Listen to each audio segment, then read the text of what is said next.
Hello everyone and welcome back to another episode of Let's Talk Light Rail by LRSSB.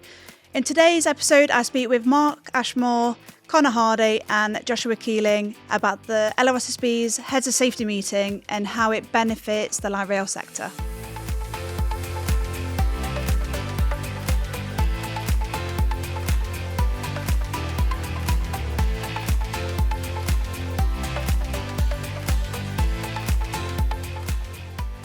Hi everyone, you alright? Morning. Yeah, Morning. fine, Morning. thank you. Would you like to quickly introduce yourselves? So Connor, shall we go first? Connor Hardy, QHSE manager for Nottingham Trams. Yeah, Josh Keeling, safety manager for Supertram. And Mark Ashmore, head of safety assurance for Light Rail Safety and Standards Board.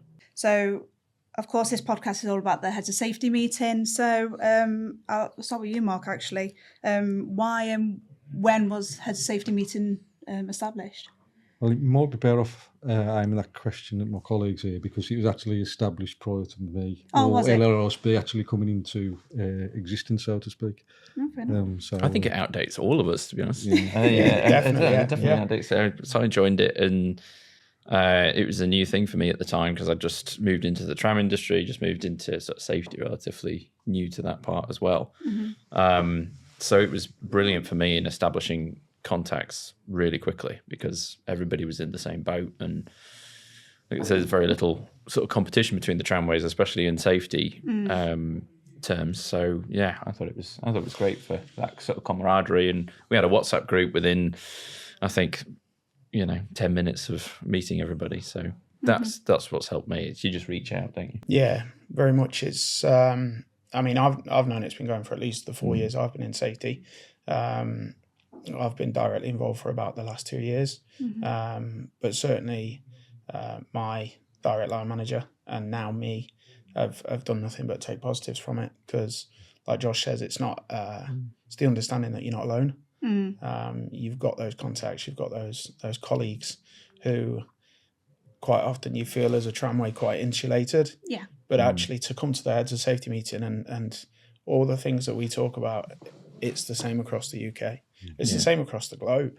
But yeah, as a group, I think that shared learning, it benefits all of us. So certainly outdates the LRSSB, but having that. Does. I believe it was actually established, whereas, as you probably know, that there is other functional groups such as the Light Rail Engineers Group and Light Rail Operations Committee. The Heads of Safety from the respective organisations at the time felt the need for basically a collaborative workshop, and it was pretty much set up informally to begin with.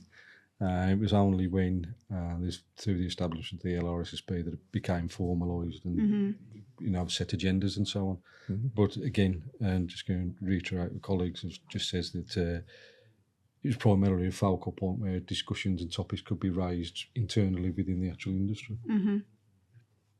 Fab.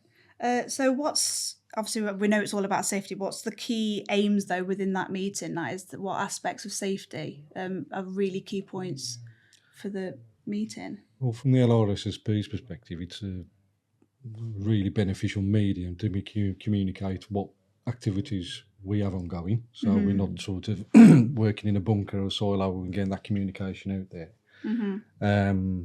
From the operator's perspective, it's where they can raise any topics that we should discuss and also or anything that burning issues.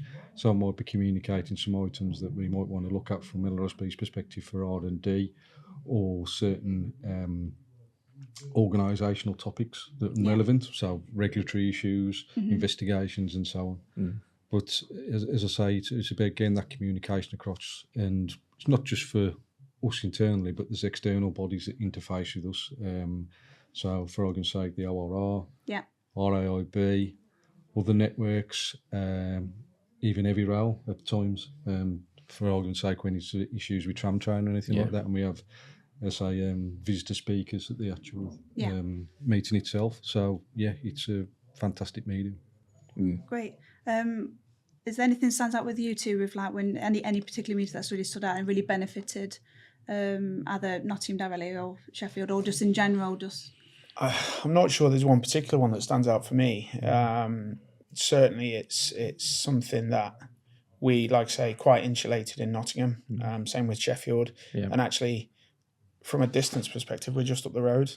Yeah. We don't often seem to collaborate or haven't collaborated in the past, when actually we could be seeing the exact same issues. And that's where, as a heads of safety group, being able to share those and being able to understand that we've got things out there, either through the LRSSB or through another operator. There's best practice out there somewhere. It's just not reliant on us as an organisation to have to draw that out. We can go out to the group, either through the LRSSB or through specifically the heads of safety, share the hot topic that we've got and ask for any advice or guidance.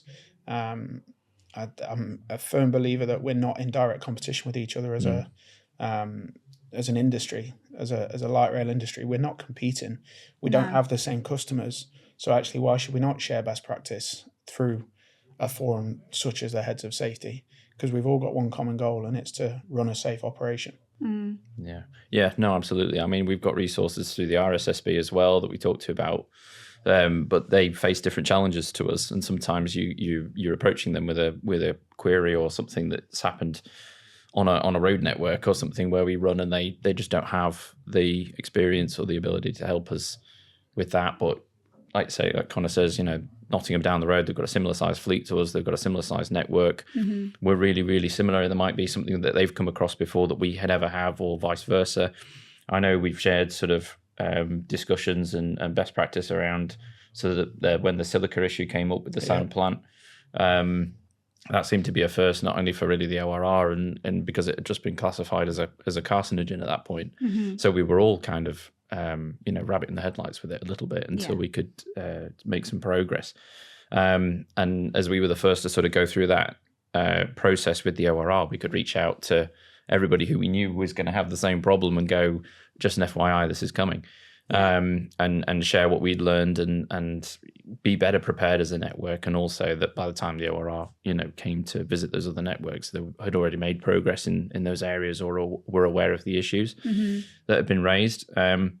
So that was incredibly helpful. Obviously, the one we're having at Christmas time in Dublin is a fantastic heads of safety meeting as well for various reasons. But it's a great group of guys, and you really, like Connor says, it can feel a little bit isolating sometimes being safety, even within your own organisation. It's everybody looks to you, right? You need to risk assess this. You need to give us the answers.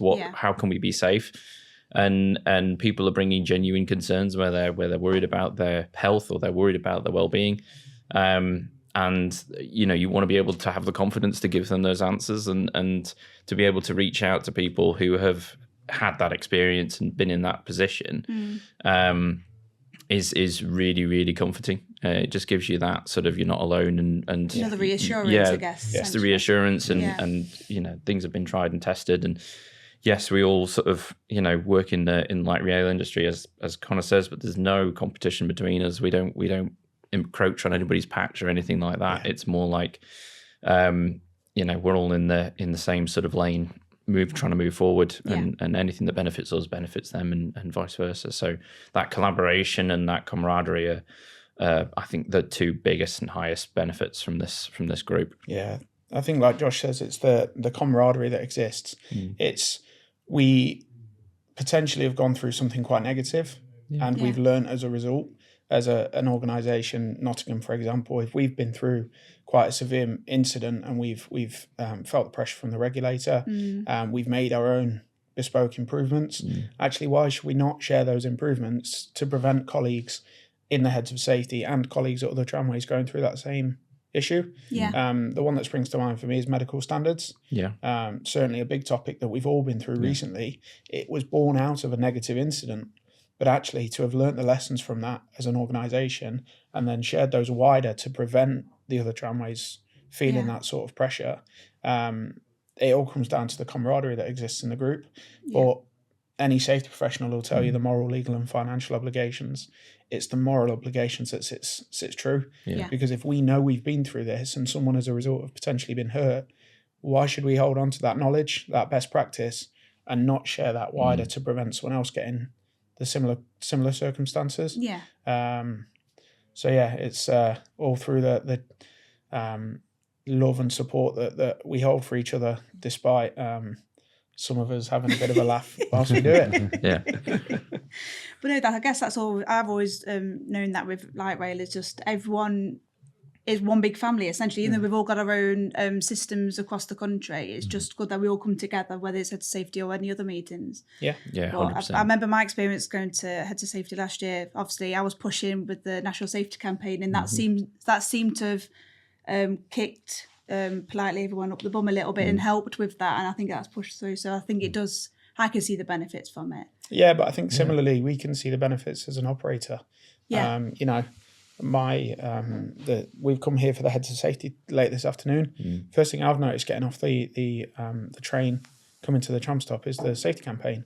And actually, you can sit there and go, that's how that's going to look in Nottingham. Yeah. That's how that's going to look in Manchester, in Birmingham, in Sheffield. Actually, the message is the same. Yeah. That is a hazardous area. And if we can share that message, certainly our bigger risks come at the start of the term for university students. Yeah. The vast majority of students in Nottingham and Sheffield have never been to a city with a light rail system.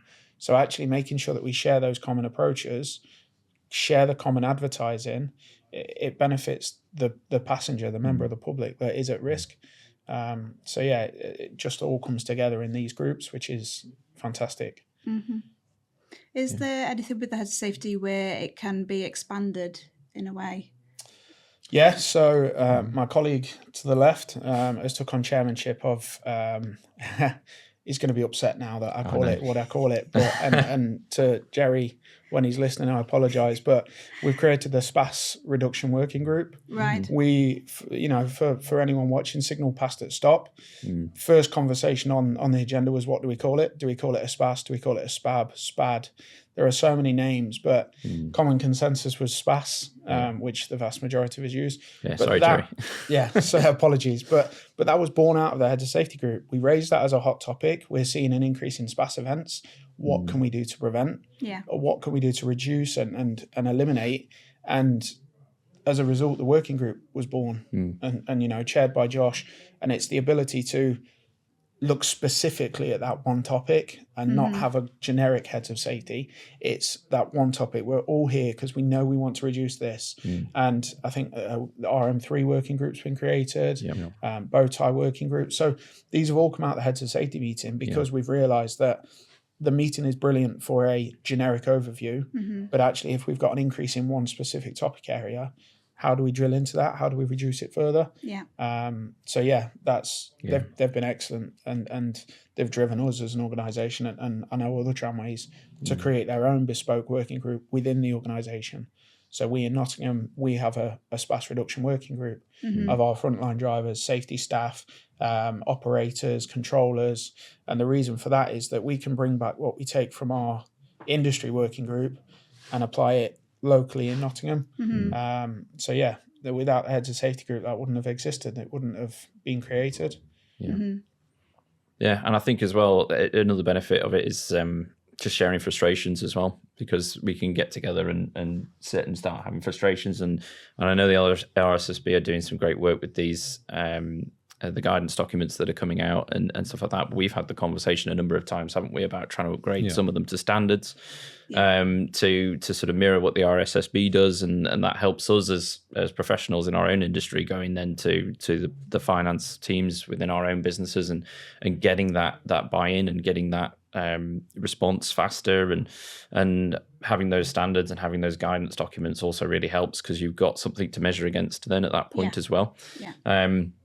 Because a lot of the time you'd kind of take what you've done in the past and compare it and try and look for a marked improvement, and that's always quite hard to find, specifically when you're having a few instances of something happening, like we talk about SPAS, but if we compared it to the SPAD risk on the heavy rail network, where they're getting hundreds and potentially more incidents happening in a year, we might have 20 or 30 as a maximum. So it's much smaller numbers. So trying to find hotspots and trying to find things that meaningful data that come out of that is tricky. But when you then add in all the other networks, you do get that meaningful data. You are seeing the times of day when it's more effective, and the measures that have been introduced that maybe haven't worked as well as we thought, or what we can move around and change and try things in different locations. And there are certain location specific things that might make one network unique But there are, like I say, having the ability to share that data as well is really useful. No, that's great. So just coming away from head safety a little bit, just about the sector in general. So feel free, anyone, to jump in on this one, because it's quite a big, meaty question. But how do you think the sector could better communicate safety messages to all its employees, such as getting safety to basically the frontline workers at each operator? What more can the sector do? I think sometimes you have to think outside the box and getting the message across. Often safety can be a very dry topic. And, I think we've all had death by PowerPoint. But We all have, yeah, definitely. But at the end of the day, it's discussing that within the sector, what works well, what doesn't work well. Some things, so LRSSB have thought outside the box a bit lately. We've introduced some packs of just playing cards, but we've integrated RM3 into them and human factors. This just allows, don't matter whether you're a manager, supervisor, or a basic employee, you can have those conversations just on a specific topic, just by pulling the card out. What does that mean to you? What does that mean to me? And just through those simple conversations at all levels within an organisation, from a safety manager's perspective or from ours, you can get that information back. And there's key pieces in there that might be missing. Yeah. That if you're just looking at it from a managerial level. But the guys at the actual coalface, he starts getting that feedback and starts them thinking. Again, other stuff that we've produced, getting the message across, we've produced a bow tie board game, and that can be applied at all levels. And that's about basically barrier management. But it's getting people to think about it. And what we've found, or LRSSB have found, is when we've introduced bow ties, is that we get more engagement from bow tie rather than just putting a risk model. Because when you're just looking at numbers and a spreadsheet, what does that mean to the average person? It does go over your head a little bit, I guess, if you're just looking at it. Whereas people can actually see the process and think, oh, well, that stops that from happening and that stops that from happening. If that happens, we've got this in place or we've got something missing. There's a hell of a lot more feedback that we can capture and get the message out there. It starts people thinking and having those discussions. So it's not just about, obviously, the standard health and safety practice and regulatory guidance and so on.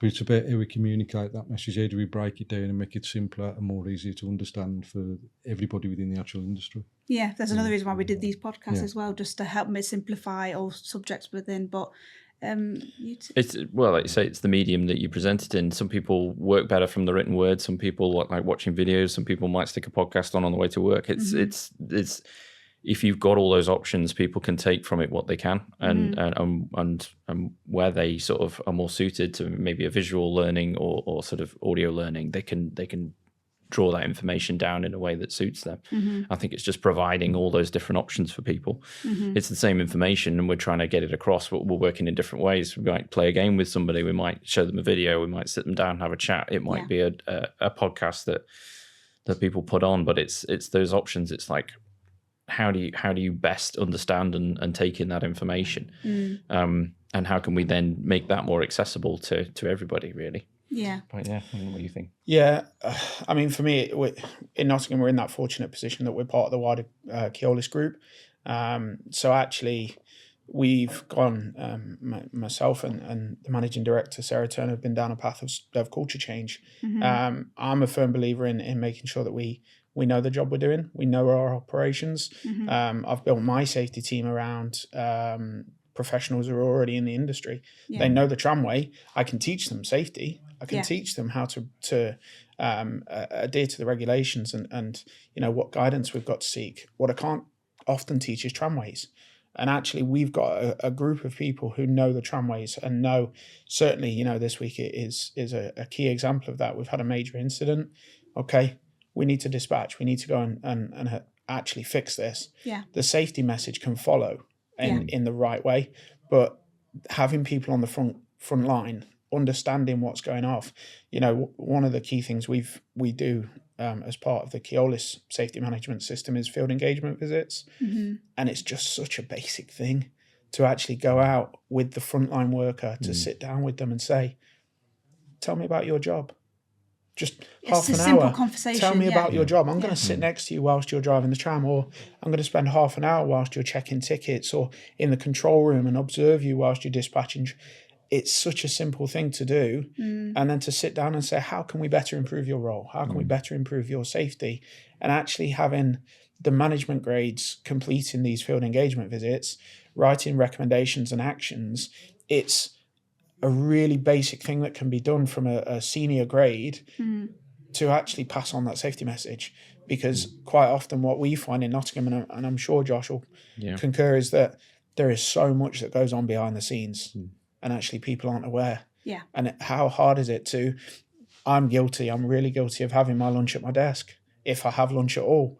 Yeah. Actually, why should I not take half an hour out of my day and go and sit in the mess room and share those conversations?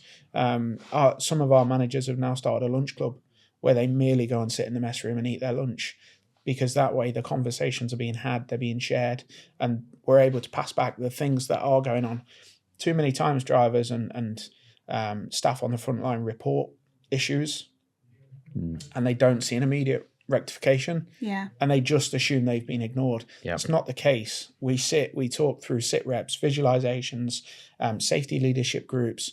We discuss all of these at a high level, but actually the output is never seen immediately.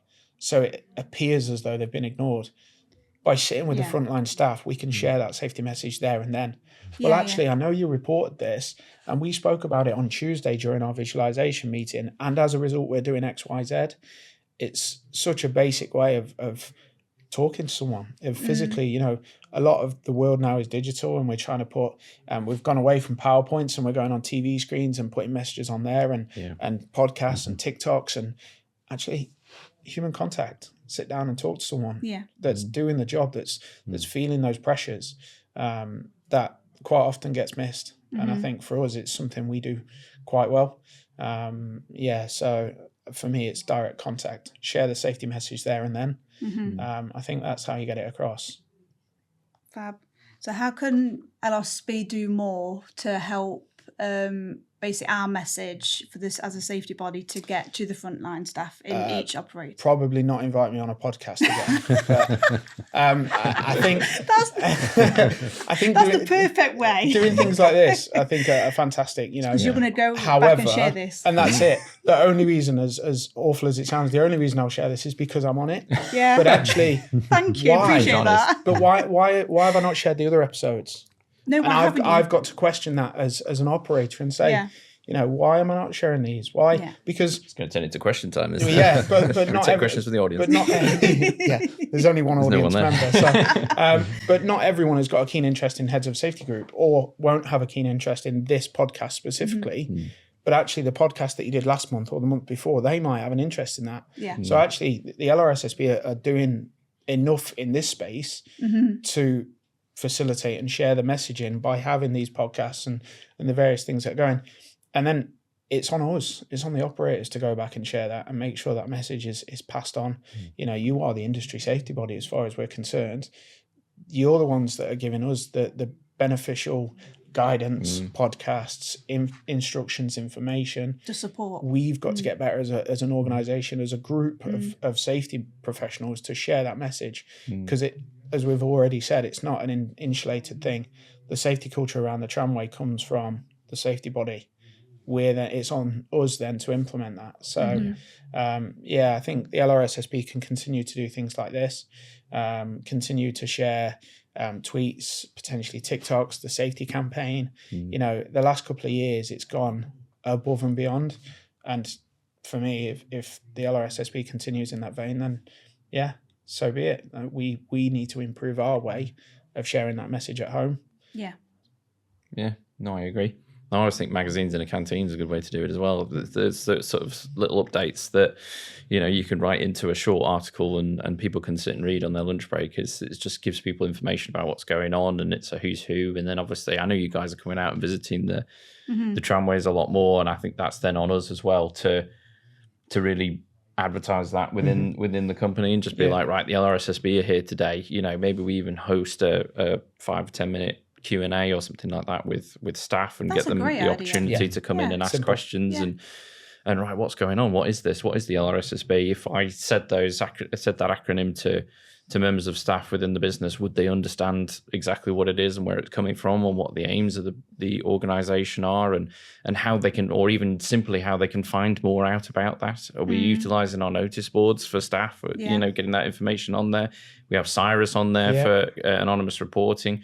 Do we have an LRSSB poster that we can stick alongside it that, maybe we change that once every sort of quarter or something like that with updates on it, and people can come and read that in their own spare time? And I think if we open the floor to it and ask people what sort of questions they wanted to throw up, and maybe even one of the podcasts is a podcast of questions from drivers, questions from conductors, to the guys in the LRSSB and Mark and Carl and stuff like that, to have the opportunity to ask questions direct from the front line, kind of thing. I think those sort of options are brilliant, and staff engagement can never be shouted about enough. Oh yeah, definitely. And I know you guys will probably have a good sort of people or HR team. We've got a great people and development team that's headed by a really fantastic head of people and development at the moment. She's really pushing that staff engagement.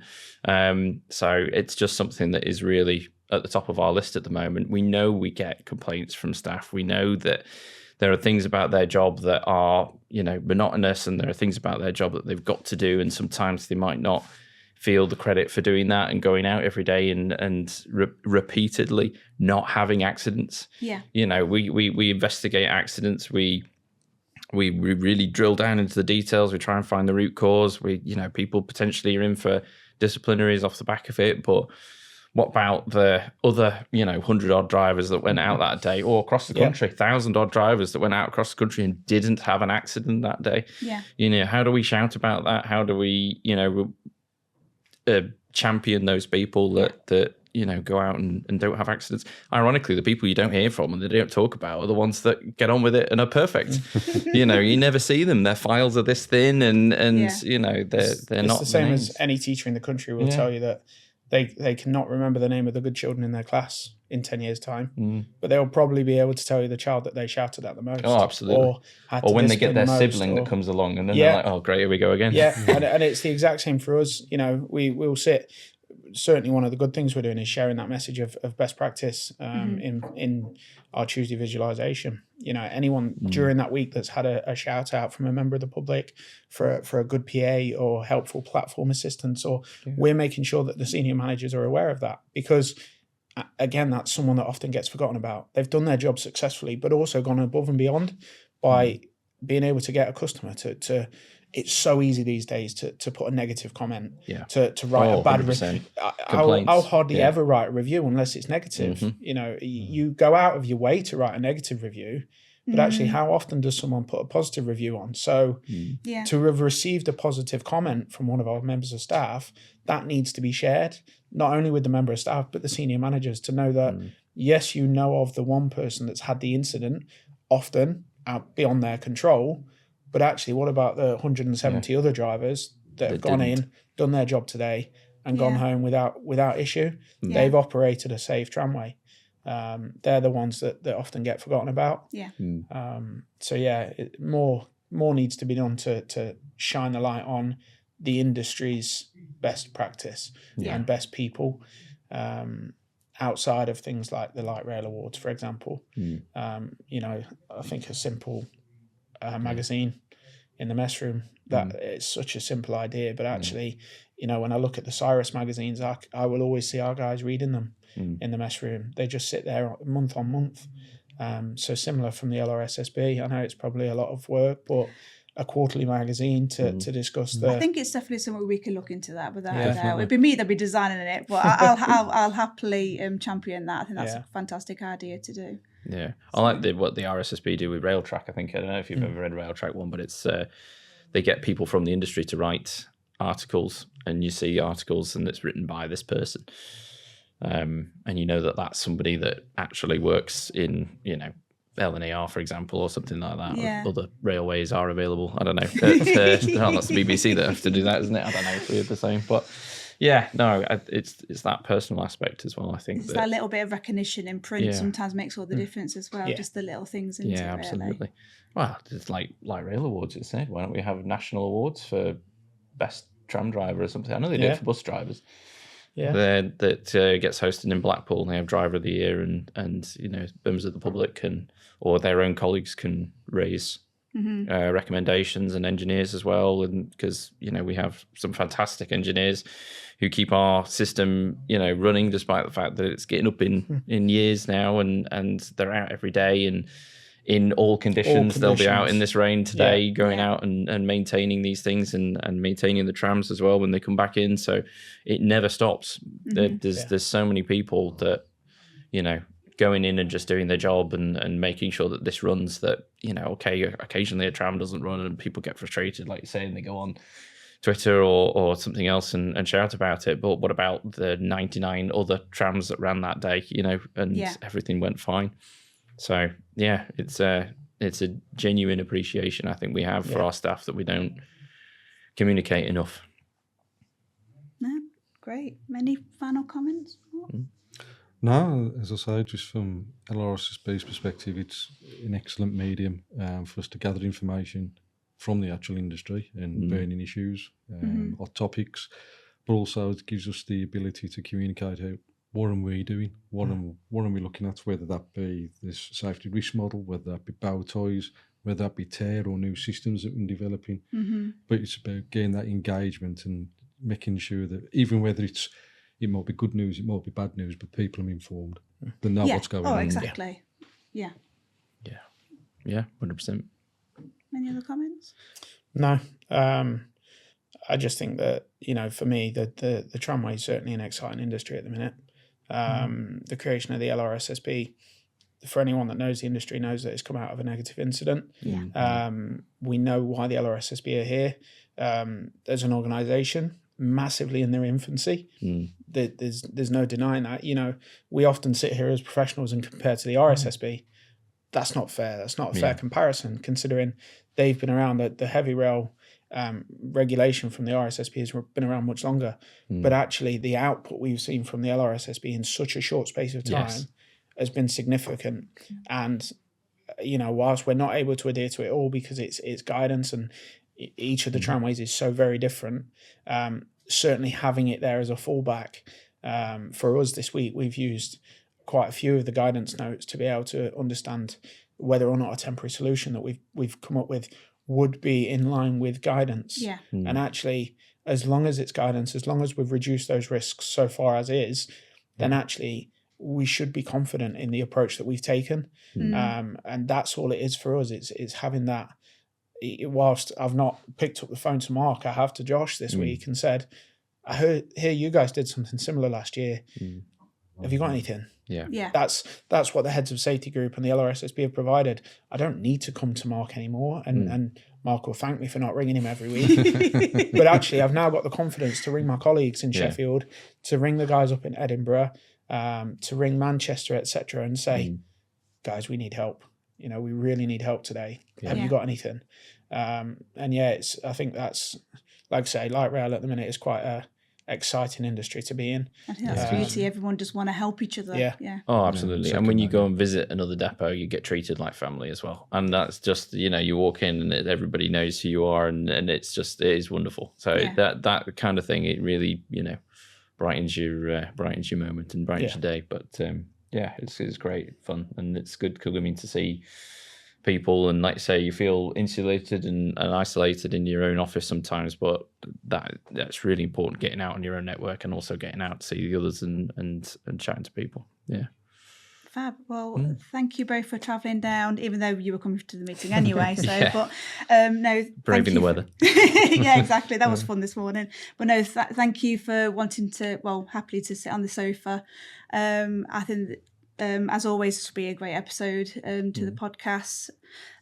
So thank you everyone for watching or listening. Don't forget to check out all the rest of the episodes that we've done so far.